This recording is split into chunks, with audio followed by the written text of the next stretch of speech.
Hey, it's MakerCast episode 54. On this show, the stars of the show, we've got the brilliant bit loony. He's only a bit loony. We've got the phenomenal psychogenic, or Pat. Yeah, phenomenal. We've got the blissful Braden Lane. And we've got the awesome Atomic 14, myself, the host of the show. So I think I can't remember who said that to go first now. I've completely lost track. I think it might have been Braden Lane saying he'd go first. Is that right? Yeah, that's right. I I'll think go that was first. right. Yeah. There we go. So let's make Braden the star of the show. Let me just try and work this crazy StreamYard. And here we go. Hey. Right, brilliant. There we go. Braden, off you pop. Hey, appreciate it. So I started playing around with various touch sensors. Well, I've used touch sensors on projects for several years now, and normally it was just individual touch sensors. And then I started playing. Then, of course, if you do that, if every single touch is a discrete sensor, you quickly run out, because if you want to have 10 touch points, then you end up having to use 10 GPIO pins, and it gets kind of messy.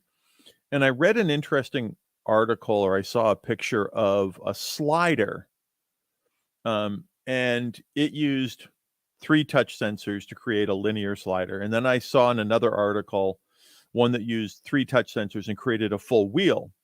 And so I did originally play around with that one, which you see here. It's the one on the left. That's about a 50 millimeter circle. That's actually a KiCad footprint right there, by the way. And it's available. I posted up online. And so you simply connect up as if it were discrete touch sensors. In that case, it's 3 plus 1 for a button. The one on the right is 4 plus 1 for a button. But what these do is, if you read these as raw data as opposed to reading them as just simply discrete on and off, then you can actually do some tricky math and get continuous values out of these. So the one I'm going to demo today is actually the one on the right. That's an 80 millimeter circle. And if you touched it right where the number 1 is, you're going to get a single value. You're going to get the raw data for 1 touch sensor. And if you were to do it at 2, you'd get the raw data for that 1 touch sensor. But anywhere between 1 and 2, you get some mix. You get some raw data for 1 and some raw data for 2. And with a little bit of quick math, you can actually figure out where you are between 1 and 2, and then 2 and 3, and 3 and 4, and 4 and 1. So you can get a continuous value out of this from the raw data. And then it gets a little messy. You want to do some filtering and some other stuff, but it actually works really quite well. And so you can get, and of course, most people look at that and go, well, geez, that looks an awful lot like, some Apple device from, the 2000s, vintage 2000s. And I don't know if that's how they implemented the iPod touch wheel or not, but you could implement an iPod touch wheel with this, and it actually works really pretty well. And then I have some button for doing something else, which is the 4 on the left one and the 5 on the right one. So I have actually gone and there we go. So here you should be able to see I actually have this circle device right here embedded underneath the solder mask and the silk screen is that 80 millimeter circle. And so the reason why it says push is because that's where that 5th touchpad was. So for the purposes of the demo today, I wrote this all in CircuitPython because there's an RP2040 chip on that PCB. But if you look closely, there's a graph here, and if I touch, I get a value out of it. And so then if I slide my finger down, right, the value is going up and up and up, and I can slide it all the way up to here, and it goes up and up and up and up again. And if I cross over the top, it drops all the way to the bottom. And so I have a nice continuous value that I can read from this. The code itself does a bunch of filtering, and it does some smoothing out because it is raw data. But with just 4 GPIO pins, I have a continuous value now. And I can set that to be any value I want. Right now, I've got it running for between 0 and 100.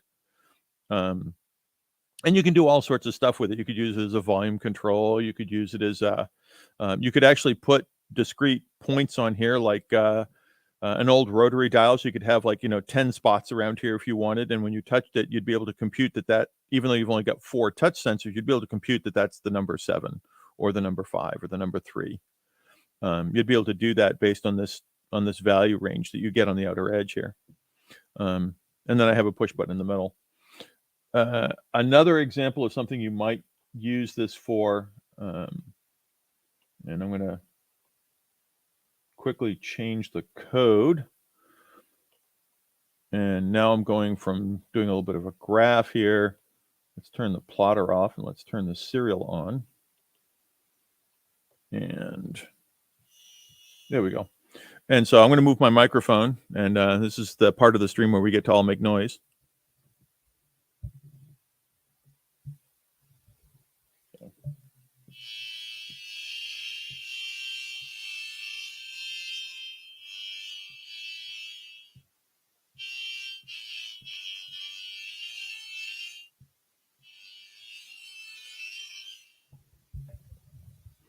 So you probably wouldn't use the wheel for making notes, but you might use it for pitch bend, or you might want to use it for tremolo or any of those types of things. So you could definitely use this as an input controller for a synthesizer if you wanted, and it would just use 4 GPIO pins. And you could have it do many different functions based on the push button. So this is the touch wheel I've been playing around with. I've coded it up in C, CircuitPython, MicroPython. I've used it in a bunch of different languages. And it worked quite well in all of them. Just a quick look. The key thing to make this thing work smoothly is to do some smoothing and to do some rolling mean on it. And so all this code, which is easy to port to another language if you want, all this code is available. And quickly jump back to here. So this is GitLab, not GitHub, which is where all my repositories sit. So if you were to just simply go to GitLab and search on Braden Lane, all one word, you'll find this repository and a bunch of other ones. And so you can grab the code and you can see how I do the smoothing on the data. You can also, if you design your own PCBs, these 2 footprints are available as KiCad footprints. You can do them. All you do is just treat them as a symbol with 4 or 5 pins on it, so just a standard connector, and then you use this as your footprint, and you can put it on a PCB and you can go to town. So those are my touch wheels. It's fantastic. Neat. That is brilliant. Questions though? Questions. So James Sharman, could you play Rick Astley? That's the key thing. I think you missed out on a bit of a Rick-rolling chance there. No, I didn't.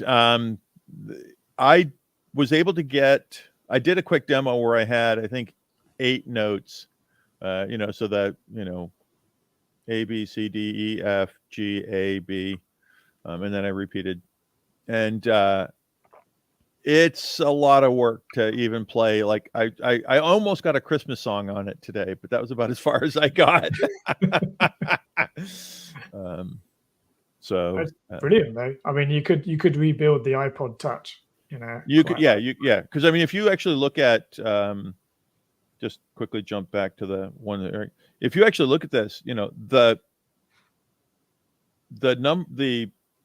80 millimeter circle that's on the right that I'm now partially obscuring with this, that's underneath both solder mask and silk screen, so you can bury it under layers of ink and it works fine.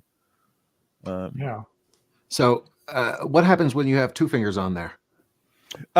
So my code that I make available here, the way the algorithm works is it looks for which single touch sensor out of the 4 is the largest, and then it looks for the one before it or after that is second largest, and that way it knows which 2 quadrants it's going to do the computation from.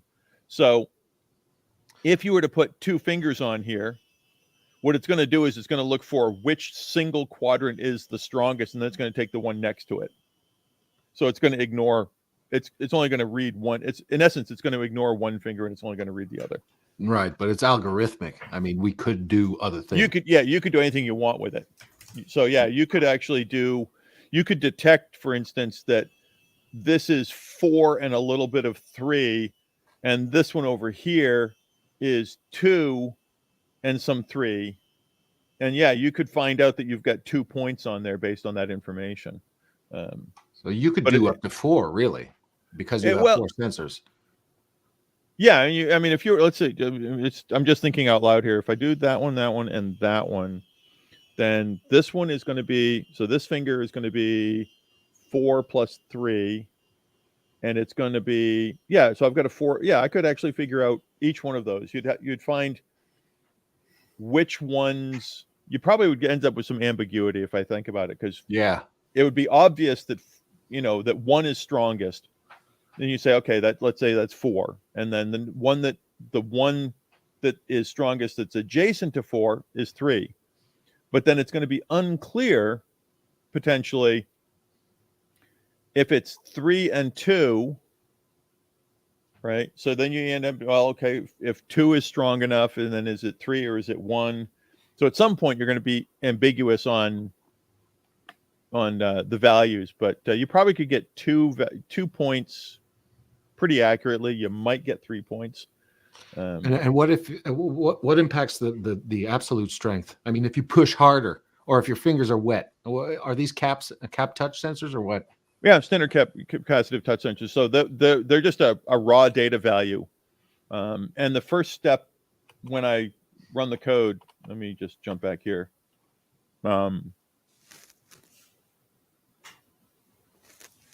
just force it to stop. There we go, reload it.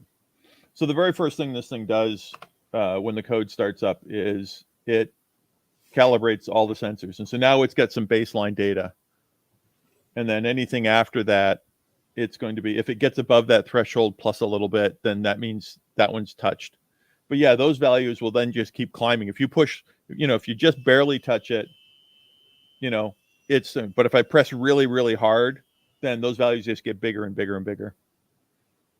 Interesting. There's a question, what's going on in the middle square there? Is that a space for a screen, or is that a button? Yeah, that's a space for a screen. Ah, cool. Excellent. It's just not on this prototype for the demos today. Nice. Brilliant. Did you play around with 2D matrices like the diamond shape ones? I also have an example somewhere in my repositories out there of a matrix. So it's a 5x5, but that means you're using 10 touch sensors. But then you end up with a full X and Y set of values. You end up with a full linear of X and a full linear of Y. And so that's kind of a fun one to use with synthesizers, because then you've got 2 axes of data. And you have to put the wiring that's crossing on another layer then. Am I right? Yeah, what you end up doing is when you do the matrix, you do your X's on the front surface and you do your Y's on the back, or vice versa. I'm wondering if you could make it work with fewer pins, like a 2D matrix, what James Sherman suggests right now with gray codes, that you have you put single pin on multiple places, but the different pairings of different pins, so there is only a distinct square where you have 2 pins adjacent, or in that case 4 pins adjacent to each other. So you have constellations of that, and you can only touch one finger, but you could use fewer pins and determine in code, okay, this is the only possible square where the finger can be, because I see those pins being touched. Yeah, I haven't played around with it too much. Like I said, I did a 5x5 and it worked, but I was running it off of an 8-bit microcontroller. I made an I2C device out of it, is what I did. It was kind of fun. So yeah, you could do lots of different things. I think at some point it makes sense to offload your UI, what I call the hardware user interface, the hardware UI, off onto another chip. And that's what I tend to do. Is if I'm doing a lot of hardware controller type interfaces, I actually build the hardware UI and have a chip controlling it, and then it talks to the rest of the system.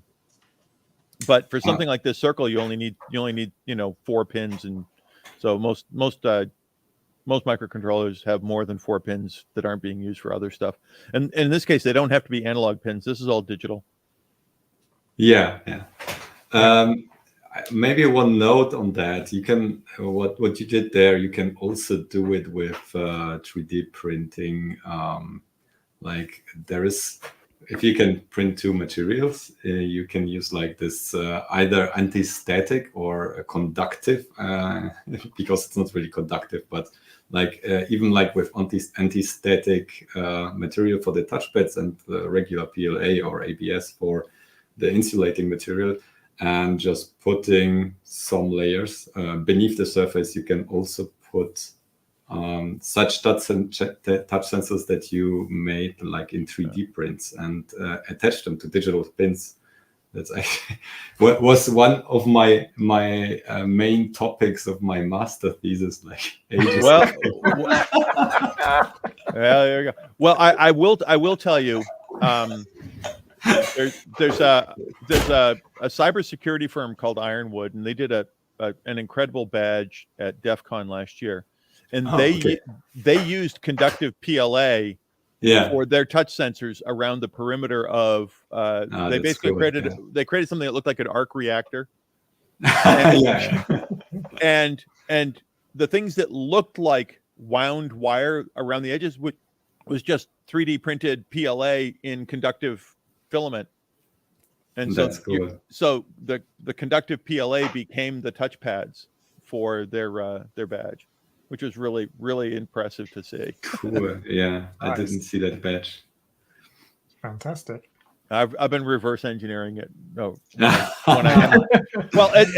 funny thing is they know I do this. I got one of their very first badges they ever made, and about 2 weeks after the conference, I published the reverse engineering, and I found a bug in the hardware in the process. And so I actually fixed the hardware with a little bodge wire, and I sent it to them. And so when they announced that they were doing the badge for this past August, they reached out and said, "Are you going to reverse it again?" I said, "Yes, I'm definitely going to reverse it again." I said, we want to see what you do to it. Yeah, I mean, DEF CON, they need someone will reverse engineer it for sure. So that's fantastic stuff. Cool. Great questions. Thanks, everybody. Yeah, thanks everyone. Who wants to go next? Who's prepared and ready? Oh, I can go. Okay, excellent. All right. It won't take long. So some people already, like if they are following me on social media and so on. In the US, we went to Apex. That's like a surplus store for old hardware. Yeah. And since I'm traveling light, I really wanted to buy something like I love this panel, this from some sort of audio interface, which is really cool and has nice like little displays also. And that I could still fit in my bag, and even like in California, we started like reverse engineering the panel with Sprite TM, who is like more talented than me. So what we figured out is quite quickly that the displays. They have like internal shift registers and are drawn like row by row, and there are plenty of LEDs and nice digital like encoder knobs, which are continuous with light pipes, and there is an extra PCB with that lights the rotary encoders. And returning like home after that, so we reverse engineered it a little bit in California already, and returned at home. What happened is that Sprite, I can take it apart maybe. Sprite like reverse engineered the rest of it, which has like, I can take it apart. It's crude. There is like an FPGA to control everything, and there is like a parallel bus. And he did everything, including the firmware for the FPGA with some hacked software, Xilinx software from 2000. And he made it work like with an ESP32. So he wrote software for the ESP32. And what I did is I made a board for that because I wanted to do a sequencer with that as well. Nice. It's quite simple. It has only USB, some power. It's mirrored. Okay, power here. And there is some like audio stuff. It only has, since it needs so many pins to control the interface here, there are not many pins left as output. I didn't put like an external DAC on that, just using Sigma Delta from the ESP, and I can plug it in. So it makes noises now. But it started making noises today, so it's really rough. Oh, Cool. yeah, wait, let me tune in something so you can rotate the knobs to put some beep boop note. That's fantastic. Nice. Okay, let me put some more notes. Yeah, Focus! that's pretty cool. Yeah. Yeah, so it shows even the MIDI notes for that, Yeah. and you can see like the rotary knobs. love the rotary It's a little knobs. bit buggy, but I can even like play audio samples.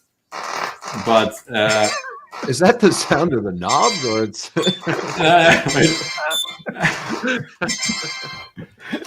Oh, good. So it's a pop noise, and That's looping it. Yeah. so it's still work in progress. But I wanted to share it, so that's what I have to show, and it's really nice. You can see, I mean, it's really cool. It has some. I can even switch a mode so it shows frequencies instead of. Okay, that's not the frequencies because that's the sound. There is even like a Wilhelm scream somewhere. Okay, Can you change that? that's what I have to show. I need a knob for the tempo, but that's pretty awesome. Yeah. I mean, there are so many buttons and so many modes. I just started, and yeah. Oh yeah, the question, where is this from? It's called. Let me check. I have the repo. The repo, Sprites repo tells exactly where this is coming from. MN812. I can. That's like a super expensive audio mixing studio stuff for $1 million, and that's just one panel out of it. So it's a super expensive, rare, and old. So like it seems to be from like beginning of the 2000s, so it's now like 20 years old probably. Yeah. Yeah. I love the knobs. I dropped the link for the repository. Sorry. Yeah, the knobs with the LEDs to show you how far they're turned around. They are really cool. Ah, that green is. Yeah. gorgeous. I can show them like. Oh wait. Yeah, that's super cool. That's the best thing. Yeah, and the displays, they're like super epic.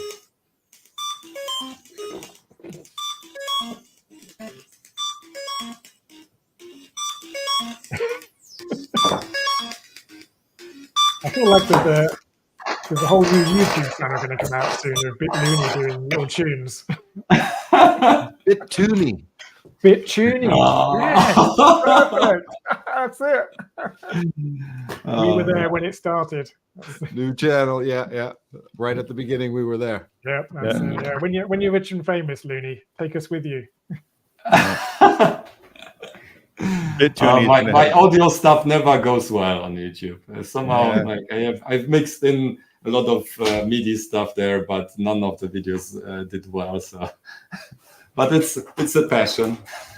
We're gonna call you BitTuny from here on out. I think that's Okay. it. All right, that's Well, all from brilliant, me. yes. Okay, thanks, Bit. Pat, do you want to go next? Are you ready?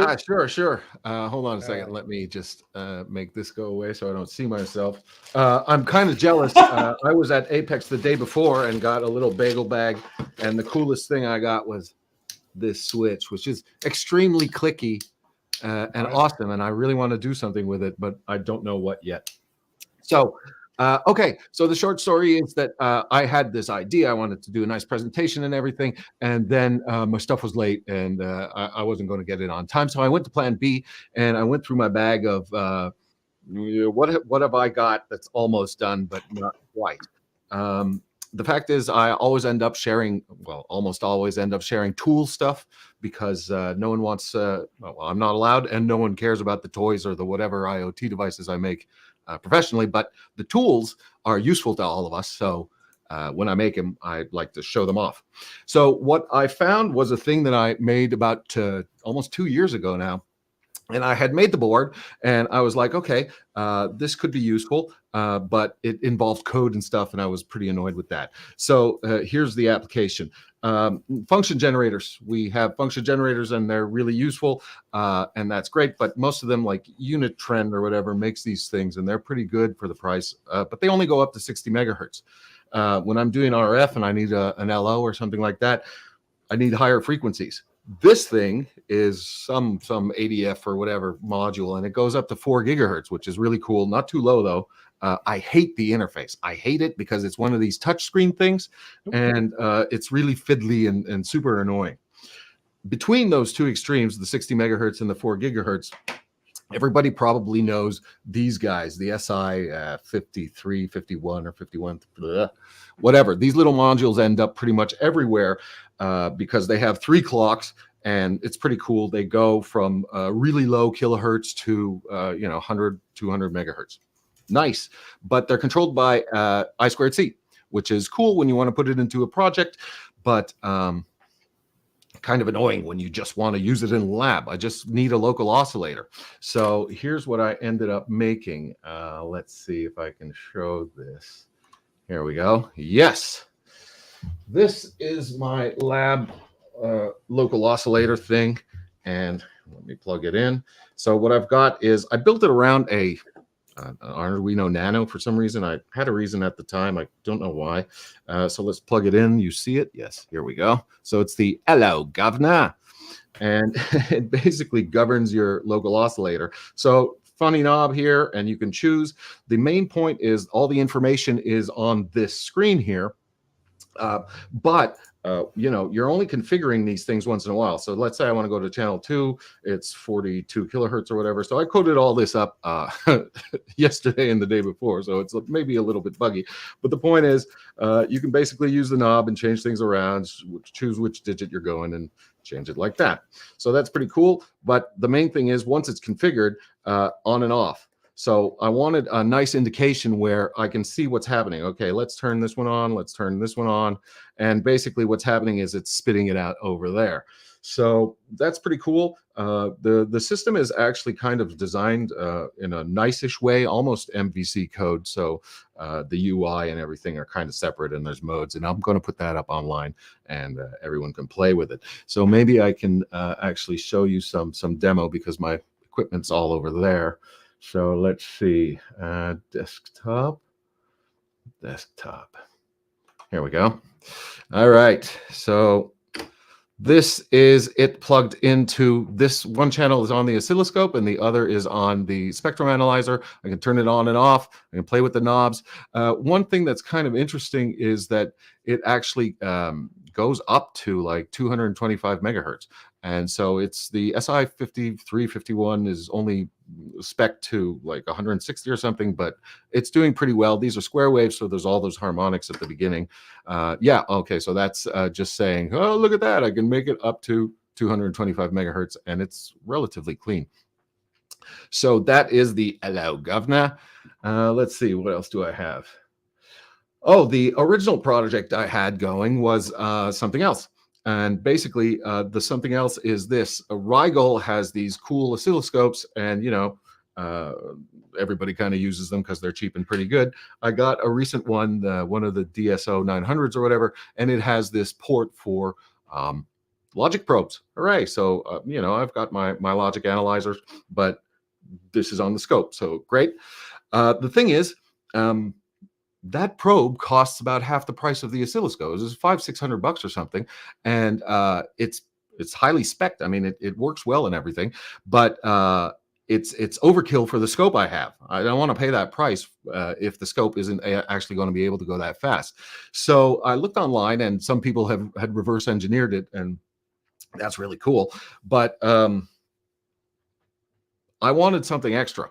I used the Tigard recently, and I made a video about it. And the Tigard is this talk to anything, SPI, I2C, whatever protocol you want. And one of the things I really loved about it was the levels, the level shifting. Sometimes I'm talking to a domain that's 1.8 or even lower, and the other side is going to be 5 volts or something. I wanted to be able to play with it and not mess with the scope. So what I did was this. Let's see, where am I?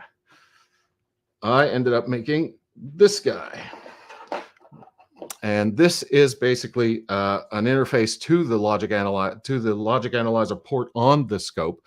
And what it has is basically 2 banks, 16 channels, and each channel either has a 3v3, 1v8 on board, or you can set it to V target, whatever it is out there. So it can be 5 volts or whatever, and it all comes into the scope, and it all works together. So that's pretty cool. Let's see what I can show you with that. Desk. Toop. So let's see. Yes, the probe it. So the 2 logic analyze, the 2 voltage levels are the yellow jumpers there, 1v8, 3v3, or V target. And each bank is independent. So you can be looking at 5 volts and 1.65 at the same time. The level shifting actually goes down to even lower than that. When you're using V target, that LED here kind of brightens up as it goes up, up, up. I need to work on that a little bit, but it does seem to work. So that's pretty cool. And what else? Oh yeah, so I ended up looking at the LO governor through the probe thing. So that's connected to the scope. And here you go. And it's I just looked at those 2 channels, and it's interpreting that I2C stuff. So that's pretty much these 2 projects. I'll be making little videos about them and putting them on online at some point in the that looks like a product already. It's getting there, but this is the thing. Okay, so now I showed you all the cool stuff. Let's talk about the stuff. So the first thing is this guy here, Nano. I really don't know why I used the Nano, but the point is I hooked everybody up as if they were going to be on 3v3, and well, no, the Nano is actually 5 volts, so I'm distributing 3v3 volts through this thing, and then and then I'm talking to it screaming 5 volts. Turns out both the SI53 whatever and these OLED things handle it pretty well. Another thing was with these guys, the code is still a little rough and it crashes once in a while, but actually it's working rather well. But I hooked in these lights, these things that show me right away which one's on or which one's selected. That's great, but I used A6, A7, which are analog input only. So in the tradition of bodge wire, there they are. I had 2 extra digital pins that I just didn't use. So I don't know. I'm not too used to using the Nano. It's been a long time with the AVRs. With these guys, like I said, the V target stuff, when you're putting in a voltage, I actually used an op amp, just an LM324, as a comparator and a voltage reference and some voltage dividing, and I'm making this stairwell. So the first one comes on really light when it's very low voltage, and then it comes on full, and then the second one, and then the third one at these different levels, but the resistors are not correct valued. And the other thing is, what is the other thing? Oh yeah, I used some Zeners But here. who cares? Footprint. And finally, there was something else. Oh yeah, ribbon cables. I hate ribbon cables. I can't seem to understand them. I always get it wrong. So this example here has this header which is not in the right place. It's on the demos, it's behind here because I always get it wrong. So I soldered this thing 50 damn pins and it was on the wrong side, and I didn't plan it this way. So that's my story with these two things. I don't know if anyone has any questions or comments. Maybe if you're lucky, you can pull off only the plastic part and rotate it. You can't turn it around because then 1 and 2 end up on the other side. You really have to go through the back. And I did all this mental gymnastics with the 3D. I was trying to think, oh, hold on a second, because 1 row is easy. Okay, I get that wrong sometimes too. But 2 rows, you got in front or in back. These are your choices. Yeah. Happens to the best of us, flipping a header. Yeah. Half the time is when it happens. If you don't make mistakes, you're not making anything. Yeah. So if the logic analyzer, like with this flexibility, makes it to a product, you will piss off Rigel for sure. Yeah. I don't know. That will sue you to the ground. There are already a few hanging around, but I really like the voltage level thing because, especially when you're playing with FPGAs or something like that. I instantly, when you said 1.8 volts, I instantly thought of a tiny tape out. Yeah, right. The 1V8 on Caravelle. So that's one thing, but there's 165, there's all these things. And I tried this out, and I don't think the level shifter is spec'd all the way down there, but at 0.7, I was still shifting okay. And I don't know what uses that, but okay, whatever. Fantastic. That's cool. Well, I'm looking forward to the product. I will buy one when you finally productize All right. it. Well, cool. I'll put this online really soon, like this month, and we'll see if I can productize it. And can you make one for Keysight? They are even more expensive. Maybe the margin is bigger. Yeah, maybe. Please but make one for Keysight. The interesting thing with this is that it's LVDS. It's why it's so many pins. So the signal comes in as a one thing, and then it's shifted, and then it goes out to LVDS. And so I can get a really long ribbon cable, and I'm still going to be happy because right now the scope is on the workbench there, but I don't want it there. I want it on an arm, and I want it far away. So I'm going to have my ribbon cable and use the differential signal to deal with the problems. Yeah, that's why Siglent is using the HDMI connector for that. Really? Yeah. I don't have it on hand, but they use HDMI connector, probably LVDMS inside, because it at the end it's 16 digital pins, but it connects like with an HDMI cable, but you don't plug it in.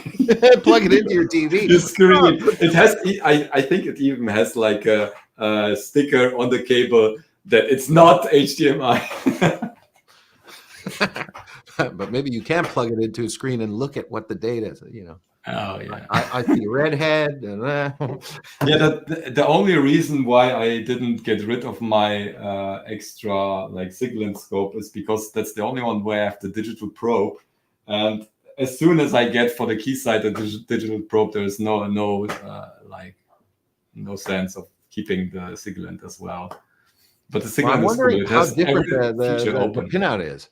If it's LVDS at 1.2 common to do it, just the regular thing, then the question is just will it feed it? Because I have an external port here for external power if you needed it, but I'm actually getting from the scope, and so you get from the scope, and then there's a detect where it just feeds it back in, and it's like, oh, you've plugged it in. All right, good. And other than that, it's voltages plus 2.5 minus 2.5 that I don't care about, that I don't use, and the LVDS signals. So maybe I can adapt this. Yeah, but okay, the Siglent it doesn't have like, it has to be some sort of serial because it has like 16 digital pins, but it only uses HDMI which doesn't have 16. You think lanes. It's encoded? Oh, okay. So it's some transcoding to like a serial protocol, probably internally. I don't know how what's with the Keysight, but maybe there is like, maybe it's similar to what Rigel does. All right, brilliant. We should just plug it in. We should just Why plug not? it in and see what happens. Just plug it in and see what happens. Yeah. Oh, that's the other What thing. could go wrong? What could go wrong? I plugged this in because I'm a smart guy. And I heard click, and then it crashed. And then I was like, oh no, unplug. And it's kind of tight, and it was warm. Oh no. Oh, shit. Oh, well, if I die, I die. But it survived. All right. Meanwhile, the audience is talking about dyeing Johnny's hair pink. So we need to set up a funding thing to pay for that. So before they go completely off base, I'll do my thing and then we'll jump into the quiz. So, yes. I don't know why you're looking forward to it, Looney. It's a typical impossible quiz. Although I've tried to make it easier this month. So, but anyway, let's not easier. Not easier. It needs to be really frustrating. There we go. Always. Right then, what have I been doing? Why is it all out of focus? There we go, focus. So I got hold of one of these amazingly expensive PCB printing machines. You bought one, or did you get one for review? No, someone gave it to me. It was a gift for someone else, and it was left on the shelf for a couple of years. So he eventually said, "Do you want to play with this?" And I thought, $5,000 machine, playing with it? Why not? Yeah, but it's a view maker. It generates views. Ask Johnny. It's a view maker. Yeah, well, Johnny and his 7.7 million views. Not quite made it that far yet. So anyway, I printed a little PCB. So it's a ESP32S3 board, and we can plug it in. It's got some flashing lights. Wow, it works. So that's pretty cool. So it uses this crazy conductive ink. So let me see. So it has these little dispensers with these really tiny nozzles. So they've now got disposable plastic nozzles. They used to have these. They started off these metal nozzles, and you can't really see the point on this one, but they tend to basically, you just look at them and they get blocked, or they bend, or they fall off. It's an absolute nightmare. But the new plastic ones are good. So this is the conductive ink. So it's basically silver ink, and then you bake it and it turns into these conductive traces. And then you've got some special lead-free solder that's a low temperature solder paste that you can dispense as well. So it's pretty, I mean, it's quite cool. It works.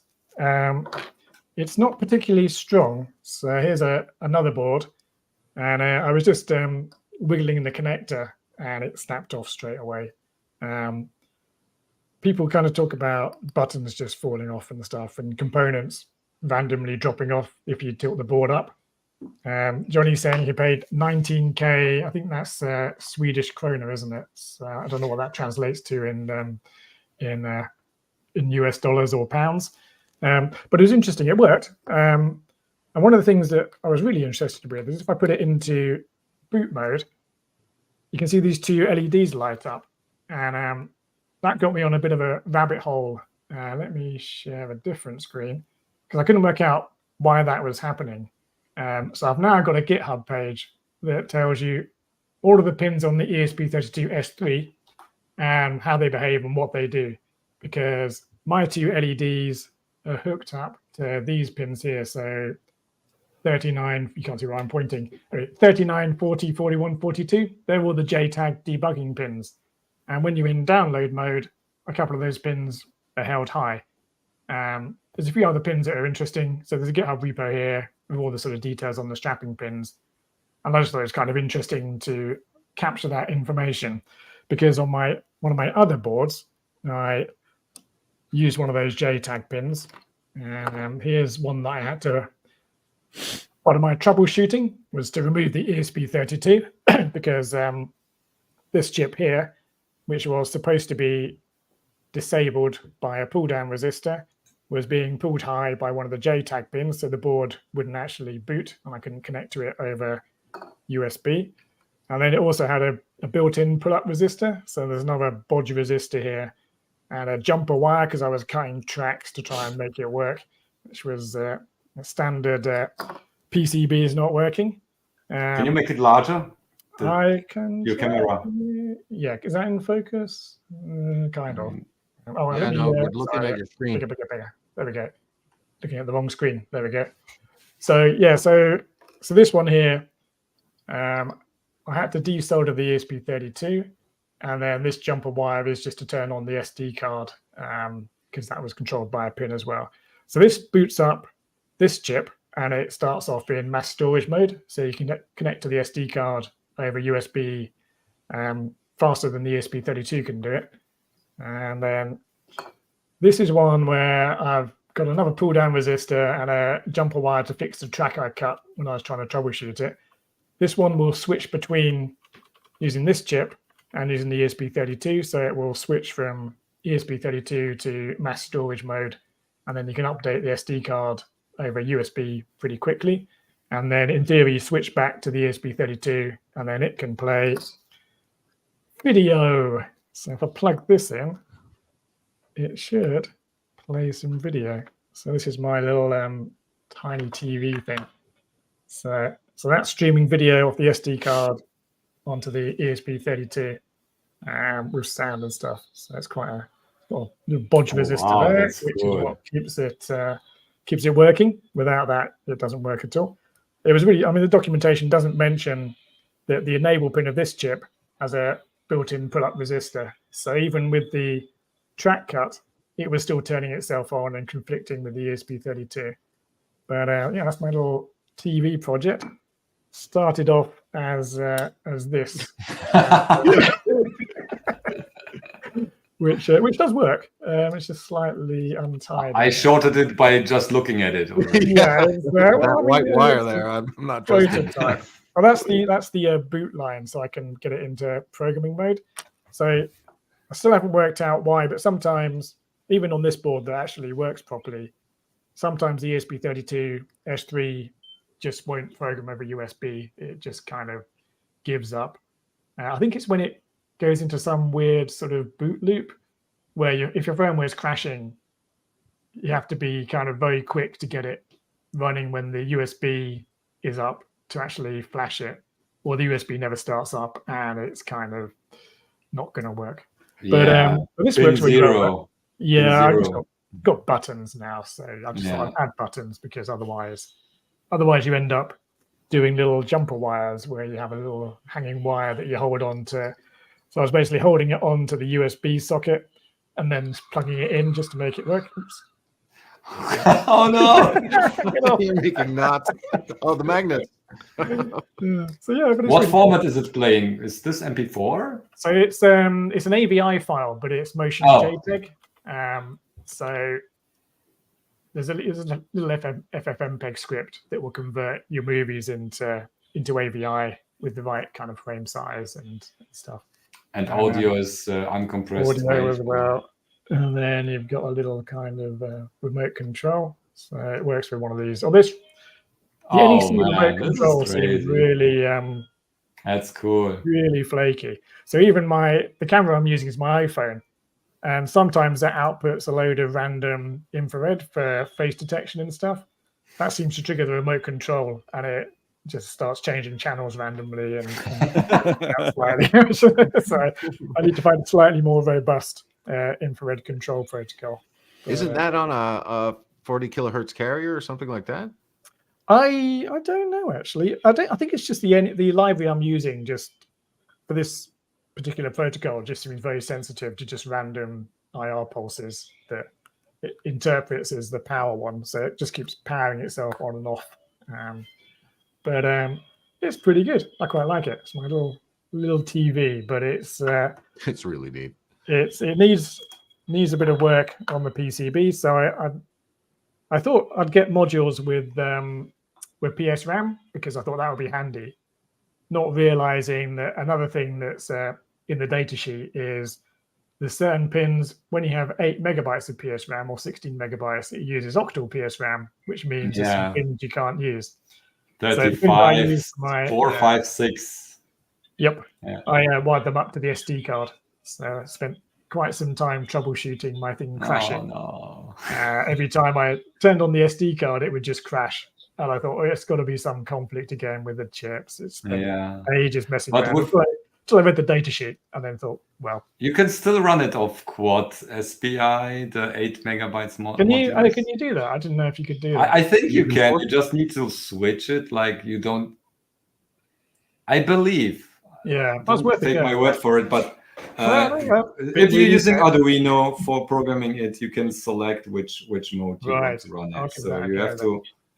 You don't need to use Octa SPI. That's the same problem with the board on this device. I have Right. like the 34 to 36 are basically used like extended DAC pins for the video output that I didn't talk about. Right. Yeah, it was a bit of a kind of Yeah. when I published this repo of the kind of here's the pins you shouldn't use. One of the comments was, "Isn't this in the data sheets? Just read the data sheet." And I thought, Yeah, well, it's in the module data sheet. There is like the yeah, module it's like a data little sheet for tiny the note. room. It's a tiny note. Yeah, that's right true. away. That's true. It's like a footnote. Yeah. Little footnote. Your board's not going to work. So, oh, thanks. Yeah, I realized it also quite late because Yeah. I was working with the 8 megabytes for my VGA cards. Yeah. Yeah. And the thing is, I didn't even need 8 megabytes. I was just kind of, I just thought, well, Greedy. On this small screen, it fits in the RAM. exactly, yeah. But maybe if I do more stuff with this, I'll need the 8 megabytes. And, but I need to redesign the board now to move everything around and do loads of stuff. So version 3, that's next. But it's really cool. Yeah, I really like it. I mean, it's funny when you do a project like this, though. Pretty much everyone has built some kind of tiny TV, and they all come out of the woodwork, and it's kind of, I built one of those last year, or 5 years ago I made one of those. It's kind of, have you seen my PCB? It looks just like yours. It's kind of, well, they do all look very similar. They all have a little screen. Did you put a MEMS mic on that? No, I'm very tempted. I am. Yeah, you need to. There's like speech recognition also, so you can spare the remote if you. There's a version of this chip. There's a very cheap Chinese version of this chip, which is smaller, doesn't need a crystal. So if I can get my hands on that version, then there's room up here where I've currently got a crystal to just swap that for a MEMS mic, and then shuffle things around. And Make the TV more Orwellian. More Orwellian, yeah. What's the series from the 80s with this digital talking head guy? Oh, Max Headroom. Yeah, you can talk to him then. So yes, that was a bit of fun. That's been keeping me cool. It looks really neat. Yeah, but the printing thing, I don't know. Why is that board shiny? It seems to me that the problem is it's unsticking, right? Well, they seem to say on their docs that they used boards with the shiny covering because that seemed to be better. But maybe if you get a rougher surface, it will work better. There are different inks, so there's more types of ink you can use, which may or may not be stronger. I mean, one of the problems is the ink's quite expensive. And it's got a shelf life. So it's like sort of solder paste. It has the kind of shelf life type thing. And it's quite hard to use that much of it. So they sell it in 100 milliliter and 50 milliliter syringes. And you have to print quite a few circuit boards to actually get through that in the sort of shelf life. So, but the use case is I want a one-off to see if this works. Yeah, I mean, it's kind of have the pins I've selected work, or I don't know really. I mean, and it's also, yeah, I'm not sure. Given that you can get a PCB from China for kind of in a week. Yeah, but sometimes I want a day. I keep hesitating on the whole CNC, milling the PCBs. Yeah. And stuff. But the dust is disgusting. So I don't want to deal with that. And so this is kind of like, maybe, but Yeah, I mean, I do have silver ink pretty much everywhere now. So you're going to turn blue. It's kind of I mean, part of the printing process is you have to calibrate the print so it prints out some wiggly lines, and then you have to wipe it off, and it just goes everywhere really. I mean, it's very hard not to get it on your fingers, and then you got it on a bit of tissue that you put down on your desk, and now your desk got silver ink on it. It's not ideal. When I was working with like conductive ink, that's like this black stuff, not the silver one. That's carcinogenic. Oh, And nice. I had it like in the syringe, and I was warned like back then. That was during my master thesis. Oh, this stuff is really you don't touch it. And the first thing what I did, I stabbed myself in my thumb with that, and dispensed a little bit of the ink underneath my skin, and I have like a dark spot on my thumb of this. But it's so like iconic. Oh yeah, that stuff is toxic. Pew! They didn't grab your arm and chop your finger off with a machete to stop it. Yeah. I was worried quite a few times. I think I even like used already. I tried to like use a needle to pull out everything. Oh man. Oh dear. Right. Should we do a quiz then? Are we ready for a quiz? Yeah. Oh, one question to the you mentioned about the low temp paste. Is this bismuth based, or you need even lower one? I think it's bismuth based. Yeah.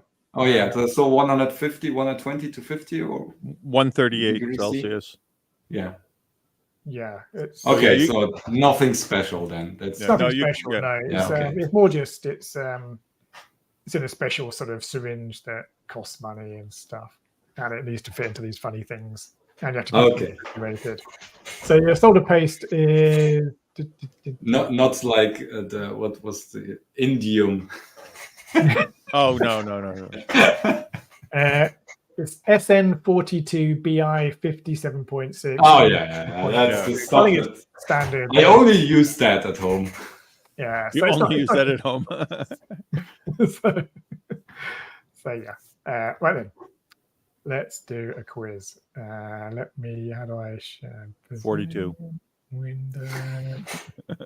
Yay, right then. Okay. It's the quiz. It's the quiz. It's the quiz. Do you have a piece of paper ready, or will you just use your heads? Or you can just tattoo your hand with the answers. Right then, what's the rules? The quiz master's word is final. So if I say this is the right answer, that's the right answer. So are we ready? Everyone prepared? Yep, Okay, question 1. It's a bit of geek history. What was the first computer game ever made? Pong, Space War, Tetris, Pac-Man. Oh, that's it. Yeah, they're the 4. So write down your answers, and we'll move on to the next question. Everyone ready for the next question? Yep. Okay, computers. Which of these is not a real computer virus? I Love You, Slammer, Cookie Monster, or Buttered Toast? So which of these is not a computer virus? Okay. I'm not doing well. Looney said he wanted a really tough quiz. So, okay. Programming. What was the original name for the Java programming language? Was it Oak, Maple, Elm, or Cedar? So, original name for the Java programming language. Okay. Next one. 3D printing. What does FDM stand for in 3D printing? Is it fast dimensional manufacturing, fused deposition modeling, formatted digital mapping, or finite design mechanics? FDM, what does that stand for? Okay. Question 5, history. In what year was the World Wide Web invented? So this is not the internet, it's the World Wide Web. 89, 91, 95, or 2000? So what year? Okay. Question 6, gaming. In the game Minecraft, what can't you make out of diamonds? Sword, armor, pickaxe, or bread? So what can't you make out of diamonds? Okay, Looney's smiling, so he's played Minecraft. Okay, next one, books. Who wrote the novel Neuromancer? Philip K. Dick, Arthur C. Clarke, Isaac Asimov, or William Gibson? So who wrote the book Neuromancer? And a bonus question, who has read any of the books Neuromancer? Anyone read it? Hands up. I haven't actually read All of them. Oh, all of them, Pat. You are Well, steeped The 3 in of the geek series culture. and then a whole bunch more. I love Brilliant. whoever this is. Actually, everyone on this list is amazing. I started the audiobook, but the quality was so bad. Oh, no. Well, the future is here, Hey. but unevenly mixed. Question 8, geek culture. It has to be a Star Trek question. In which Star Trek episode did McCoy say, "I'm a doctor, not a bricklayer"? What was it? Shadows of Andoria, The Celestial Artifact, The Devil in the Dark, or The Legacy of the Preservers? It's those big blobs. It's the big blobs. Yeah, that's Yeah. right. Yeah. Really good special effects in this one. Oh, yeah, they were awesome. Okay. Question 9, space. Approximately how far is the Earth from the Sun? Is it 93 million miles, 39 million miles, 238,855 miles, or 1 billion miles? It's 1 AU. Okay. 7 minutes. Now I have to calculate. Oh, shit. Miles. Miles, yes. Okay. Because with the speed of light, I could figure it out, but Yeah. 8 minutes away. How's that? 1 AU. Yeah. It has to be C or something. No, wait. Miles. That's not. Oh, wait. That's need to be. Oh, shit. What is it? Monetizing. Miles. What is miles? Ooh, okay, it's A. I say A. Okay, right. Oh well. Last question. By Grabthar's hammer, by the sons of Warvan, you shall be avenged. Who said this? Is it Commander Taggart, Dr. Lazarus, Lieutenant Tawny Madison, or Tech Sergeant Chen? So, who is this famous line from? And this is the last question. So, That's good because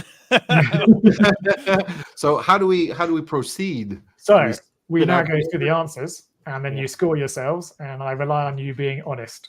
Oh, score. I will need notes for that. yeah. Okay. Exactly. But you can remember, just remember what you got right and wrong. And right then, okay. Question 1, geek history. It was Space War. Space War. Oh, That shit. was the first game. Well, hold it.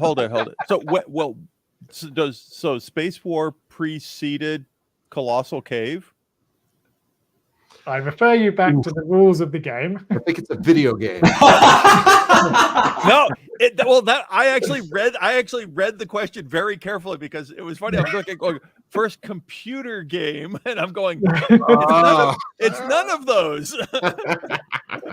Okay, well, yeah, you can have half a point. There you go. Oh my God. Okay, which of these is not a real virus? Buttered toast. I don't know. Buttered toast. So, Oh, no. not a Just virus. guess that one. Shit. Oh. Not doing well. Hey, question 3. Original name for the Java programming language? Not It was safe for work. Oak. Nope. Nope. Okay, question 4. I think everyone should have got this. Okay, I got that one. Yeah, Yeah, I do believe let's it's- check. Looney, what was your answer? Fuse deposition modeling, of course. Yeah. Very good, excellent. Fuse deposition modeling. Softball. I should have made it more difficult by making them more sort of sensible, but I couldn't think of anything. Realistic. World Wide Web. Oops, my slide. format. 89? Funny. I'm It guessing. was 89. Yes. Oh, well done. shit. You said it was easy. I got Yeah, only I'm going 1 point. Oh, this was 1 point so far. I got one. Okay, I got that right. Brett is. Red, It that's should be right. red. Red. Okay, good. Okay, question 7. Gibson. William Gibson is the right Oh, answer. actually, I'm guessing pretty well. I'm not. And the audience is in rebellion right now, so that's not great. There you go. About what? The computer game. Scandal. Oh, yeah, that's a tough one. Quizgate. Hashtag Right. Quizgate. Geek culture. Which Devil in the Star Dark. Trek episode? What was that, Pat? Devil in the Dark is just a guess. It's the blobs. Yes, it's the Devil in the Dark. Well done. Yeah. Okay, I got that wrong as well. Yeah, same here. Yeah. Right then. Oh wait, Shadows in the Dark? No. Cellos No. in the dark. No, the Devil in the Dark. Okay, no, It's I a they're color. okay. Hey, it's wrong. It's wrong. Okay. Okay, question 9. Looney, you were doing all the calculations. Beautiful mind. I took A. A. A is correct. Oh. Oh yes, nice. There we go. And then the last question. I hope everyone got this. No? Okay. I didn't. Dr. Oh, Landau. I guessed right. Oh, the first time. Nice. Okay. 4 points after all. I beat you with 4.5 because he gave me a half. Oh, no. Right then. Okay, that was the quiz. So how did everyone do? What were your scores? 4.5. 4.5? Not bad. Yeah. 4? That's not bad. Yeah. I missed the last 2. Okay. That's it. So you got 8. I can't believe I missed the sun distance one. I'm like, Ah, 1 AU, 8 minutes. Looney distracted you with his calculations. Yeah. But I was calculating in meters per second, and then the miles threw me off because I don't know what a mile is. 1.57 kilometers. Most people don't know what a mile is anymore. I think Pat wins then. He's beaten most of all of the audience. So that's well done, Pat. Oh, Pat wins. Yeah, Pat, congratulations. You were in my easy spots, I guess. I mean, Gibson. I thought everyone was a Gibson nerd. I guess not. I actually guessed right, even though I have not read any of the books. Oh, really? Well, if you read the other ones, you know. I haven't read any of them. I've read all of Clark, most of Philip K. Dick, which was a very strange period in university because Philip K. Dick is an interesting character. What book might we know from Philip? Well, all his short stories end up as movies, like Total Recall and fucking Blade Runner and all of that stuff. But his real good stuff is like deeper and weirder. You know, the 3 Stigmata of Elmer Palbridge or whatever the fuck it is, and all these things they're so he was an interesting character. Let's put it that way. Wow. What about William Gibson? What should we read from William Gibson? You know, back in the day, it was super awesome. Now it's way too true. It's like Dilbert. All the cyberpunk stuff, Neuromancer, Count Zero, and is it Mona Lisa Overdrive? Anyways, I can't remember the third one, but these are great, and they go into it's all very Japanese styled and very rusty and rough, you know, cyber. Yeah. But at the same time, it touches on AI and stuff that's pretty interesting. But I mean, we're here now. It's like reading John Brunner in 19 whatever. Brunner was like a machine gun. Now it's just turn on the TV. You're feeling the same thing as that book. So I don't know. Yeah, interesting times, that's for sure. Anyway, what was the prize for winning the quiz? The prize is you have to go and MakerCast again. That's the prize. I'm not doing another crunch like this. Hopefully, I'll be a little bit more ready next time. Some people in the chat froze because they if they won, they would need to come the first time and make a Running Chrome. Yeah. I mean, if anyone in the chat wants to come on the show, then they should come on the show. Why not? Yeah, it's easy. We've all done it. Deshepo's if you win, you have to host. James needs to show his latest state of the computer. Right then, are we? That's kind of it, isn't it? Shows we have reached the end. We've reached the end. Reached the end of this episode. Thank you for hosting. Anytime. Well, actually, no. I'm not saying any time for.